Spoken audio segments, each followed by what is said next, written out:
Ahojte, rád bych vám ukázal tuto skvělou hru Kao Kangurek Runda 2. Je to jedna hra ze série, 4 her celkově. První byla vydána v roce 2000 Teta Games, ne, Teta Industries v roce 2000. Tato hra byla vydána v roce 2003. Na ten rok krásná grafika, všecko musíte uznat. A poslední Kao Kangurek 3 byla vydána v roce 2005. Dočkala se i jazykového zpracování, vydával se u nás i na DVDčkách, CDčkách. A je to povedená hra, no. Můžete tady skákat peskem, chodíte normálně šipkama, mezerníkem si takto uděláte dalekohled. A když vyskočíte, zmáčknete Dčko, tak to hopsnete, jinak kotou Dčko. Ještě shiftem můžete mlátit, což vám tady předvedu. A nebo taky to můžete rozbíjet kotoulem. Tady, vlastně o co tady jde? Musíte se dostat do cíle. Toto je jenom demovka, takže tady se do cíle nedostanete.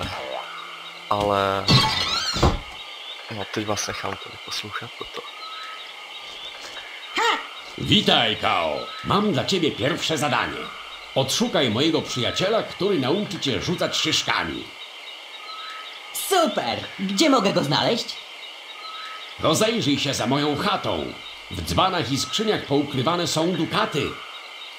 Naciśnij przycisk ataku, aby je rozbić. Naciskając przycisk ataku możesz również atakować wrogów. Takže máme tady něco ošukat, dobrá, hned se na to dáme.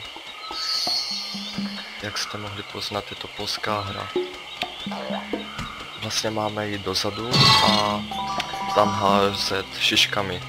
Hází se tím, že atakujeme, takže stiskneme útok. Tady jsou bomby, ty vás zabíjejí. Nečekaně. Čím víc penízek máte, tím je to lepší. Například v trojce díky nim si můžete i různé, no prostě potřebujete na různé úkony. Cześć, Kao! Podnieś szyszkę i rzuć nią, naciskając przycisk rzutu. Im dłużej przytrzymasz przycisk, tym dalej szyszka poleci. Dobra, tak tady máme těma šiškama házet. A setrlo se.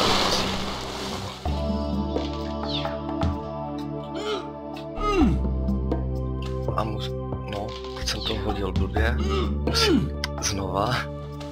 Navíc tady ty šišky padají někde ze stromu, což je velmi krásně znázorně.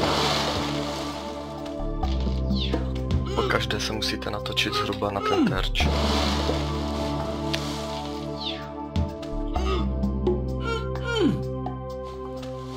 Teď jsem to asi podržel málo.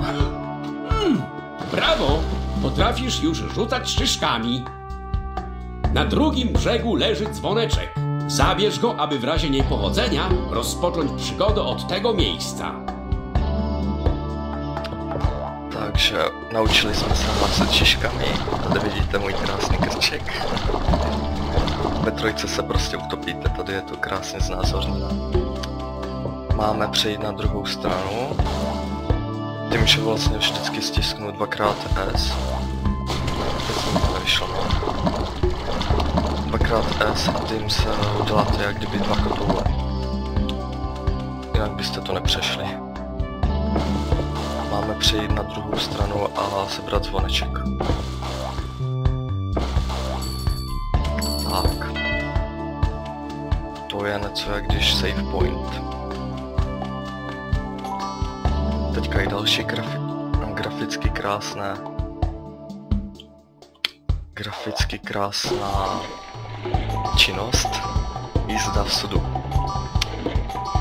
Můžete si všimnout. To stąd rośnie olbrzymia, zaczarowana roślina.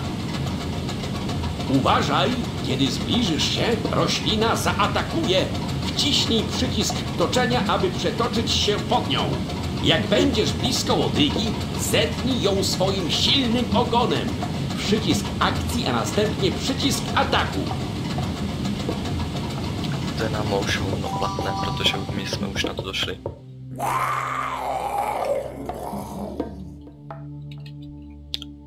On nám hodně poděkoval a řekl nám, že tady je začarovaná rostlina, která, když se k ní přiblížíme, tak na nás zaútočí. Na tuto je taky docela těžké dojít. Ale my ju máme rozbít vlastně naším silným ocasem.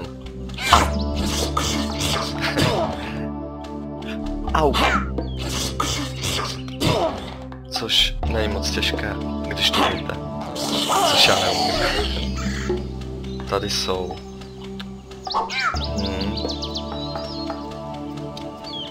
Teď si nespomenu, jak se to jmenuje, super. Kdo si na to vzpomene, tak dostane bludišťáka.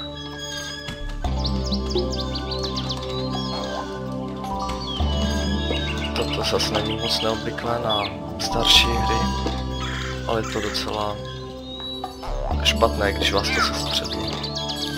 Na tehdejší dobu to bylo špatné. Ve vodě jsou další, proto se vyplatí všecko obejít, i tam, kde byste se neměli vyskytnout. Jestli znáte sérii Halo, tak jedničku dělali ti stejní lidé jako tuto hru. Nejde to moc poznat, ale tady znova ten skřítek, který není moc těžký. Tam si hraje tady na moje hru. A včelku jsme dostali také díky němu. Tady jsme ani nemuseli vyskočit, což je docela divné. Tady je už to u domu krtku, takže tady nebude bomba.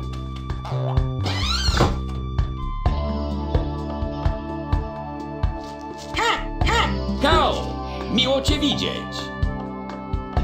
Ja też cieszę się, że cię widzę.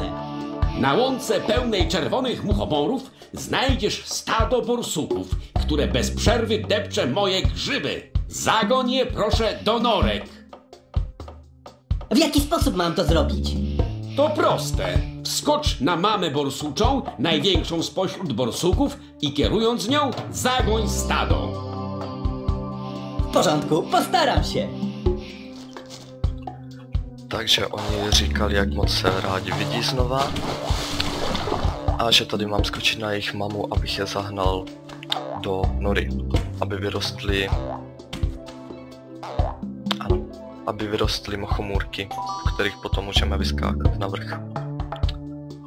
Toto je docela náročné znova, tak jako všecko ve starých hrách.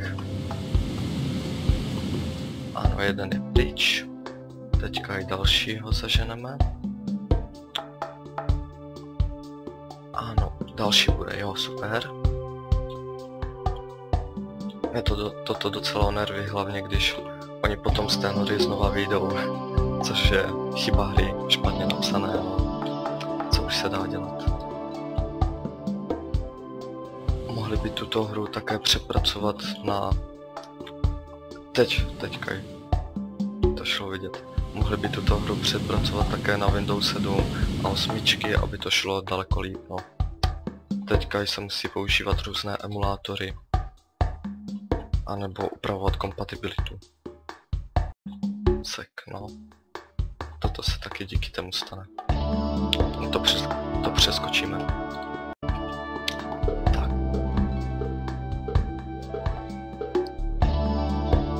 Teď už to vyrostlo.